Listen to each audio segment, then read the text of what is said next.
Ako si Kurt, 22 anyos. Ang buhay, madali lang yan. Huwag mong pahirapan ang sarili mo. Sipagan mo lang. Kailangan mong galingan sa buhay at harapin ang hamon na binigay. Kapag natalo ka, edi bumawi ka sa susunod na araw.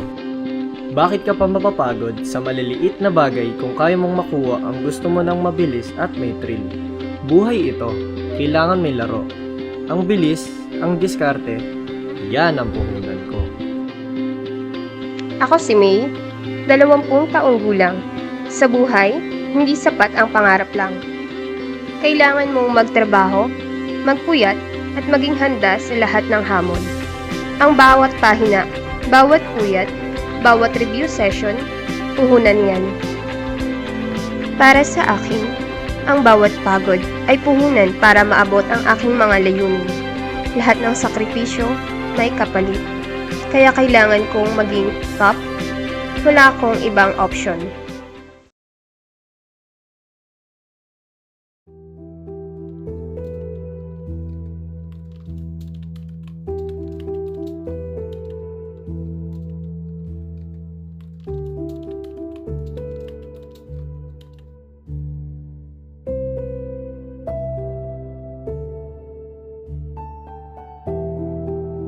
Mukhang kailangan ko na nga maghanap ng bagong pagkakasaan. Yung mabilis at di makapapekto sa pag-aaral ko. Pero hindi ko na kayang dagdagan yung working hours ko. Teka, ano to? Online betting? Scatter? Totoo ba to?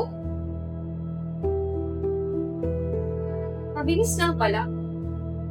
Magpapasok ako ng konting pera, tapos kapag nag-open na, hihinto na ako. So, isang beses lang ang kaya kong kontrolin to. Hindi ako magpapatalo.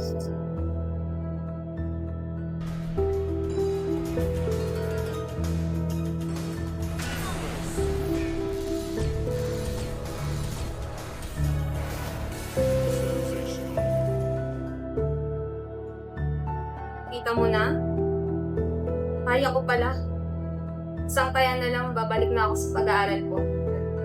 Wala namang naging masama.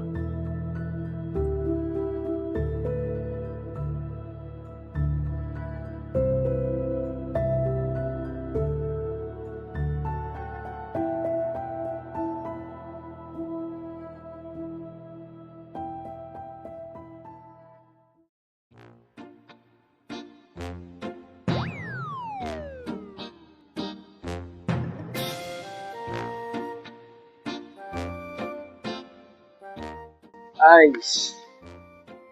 Uy pare, anong ngiti yan? Mukhang mas masaya ka pa sa akin kakauwi lang sa gym ah. Ngayon, rin nga akong gagawa mo. Ito na ang bagong challenge sa'yo, pare. Ngayon, Tignan pre. mo, manalo naman ako sa sports betting. Ito, mas exciting pa to sa jogging mo, pati sa pag-gym mo. Sugal? Ang thrill dyan. Gusto ko pa yung thrill sa tunay na buhay eh. Di mo pa kasi na-try to. Dito, dumadagdag pa yung pera mo habang nagtitrade ka. Ano, tignan natin kung gaano ka kaswerte. Sige. Ay, tingnan natin. Palagi naman akong swerte sa mga ganyan eh. Kahit sugal man yan, hindi pa ako natatalo sa mga challenge na yan. Kita mo na pare, isang click lang. Piliin mo lang yung mananalo na team na gusto mo. Hindi mo na kailangan magpawis para kumita ng ganyan.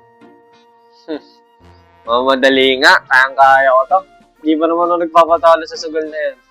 Ilang beses ka na bang nanalo ng malaki dito? Marami na pare, kaya nga lagi may pambili ng kape at kung ano-ano pa eh. Subukan mo na dali, wala nang mawawala.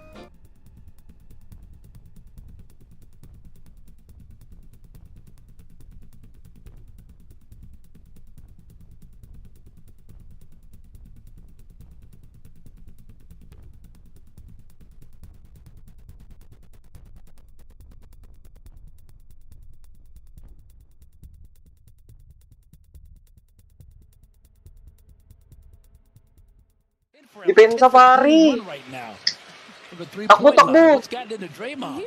Depensahan yan. Malupit yan. Ayang Curry. Suntres ka na lang. Pasok na sana oh. Di kasi pinasok eh. Si Dave pa. Kasalanan to ni Dave lahat eh. Ano kasi tinuturo sa akin. Sabi niya, lagi akong panalo dito.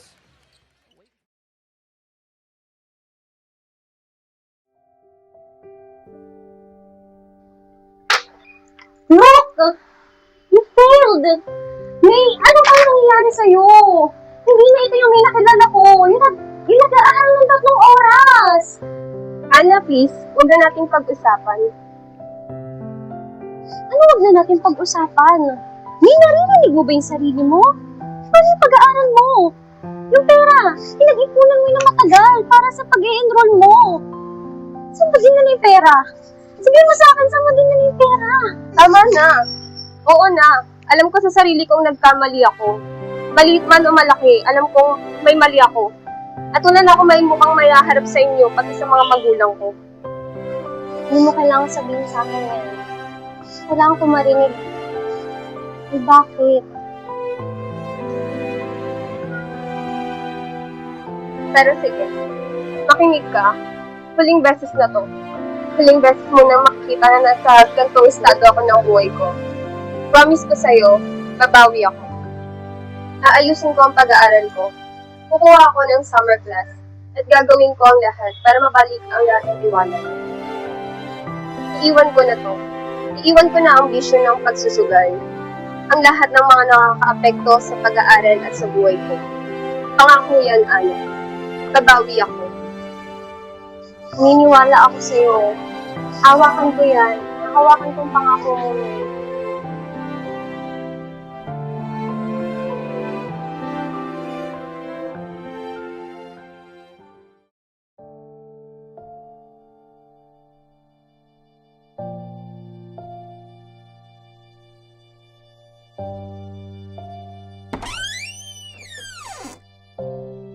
Tama na yan, Kurt. Umalis tayo dito. Sobra na yan. Hindi mo na pera yan. Pang-tuition mo yan, Kurt. Kurt, tumahimik ka, Dave. Kaya ko to. Isang laro na lang. Baka bawi din ako dito. Natandaan mo, babawi ako dito. Ilang beses mo nang sinabi yan. Ilang beses na tayo nang utang dahil dyan. Pero tignan mo tayo ngayon. Mas lalo lang tayo nalulubog. Di mo ba nakikita? Wala na tayong pera. Please, tumigil ka na. Di mo naintindihan, Dave. Isang panalo na lang, mababawi ko na lahat. Kailangan ko lang ng tiwala mo. Please, huwag ka mag-alala. Tiwala? Saan? Sa sugal? Na lalo tayo pinapahamak? Dave, hindi na tiwala yan. Addiction na yan. Kailangan mo nang huminto. Para sa sarili mo at para sa atin. Kung hindi ka naniniwala, o kaya ayaw mo manalo na malaki, iwanan mo na lang ako mag-isa dito. Umalis ka na. Kung hindi ko makakatulong, umalis ka na dito. Bahala ka.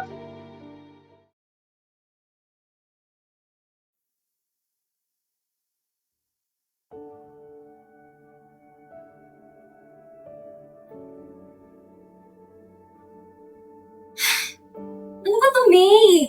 Ilang beses mo lagi sinasabi na mabawi ka, pero nakikita ko parang lumalayo ka sa sarili mo. Katulad ngayon, nandito ako. Pero andyan ka sa sugal mo. Tama ka, Ana. Titigil na ako. Alam kong marami na akong nasabing last chance sa'yo.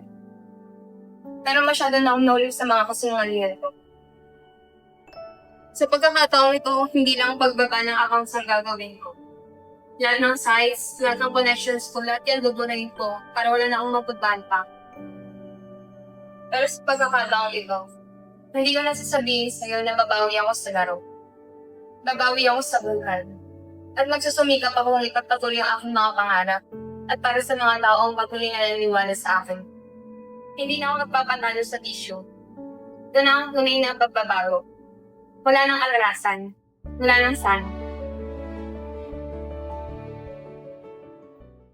Ang mga gabi ay naging umaga. Ang kanyang isip, hindi na nakatuon sa kinabukasan, kundi sa isang panalong magliligtas sa kanya. Ngunit ang bawat taya ay nagtulak sa kanya ng mas malalim. Nahanap niya ang mga bagong mukha na pumuno sa espasyong iniwan ng mga dating kaibigan. Ngunit ang bagong samahan na ito ay hindi nagsagip, kundi lalo pang nagpabigat. Ang pangako ni Kurt na babawi siya ay tuluyang natabunan ng kanyang bisyo. Ang dating aktibo at maingat na buhay nagsimulang maglaho.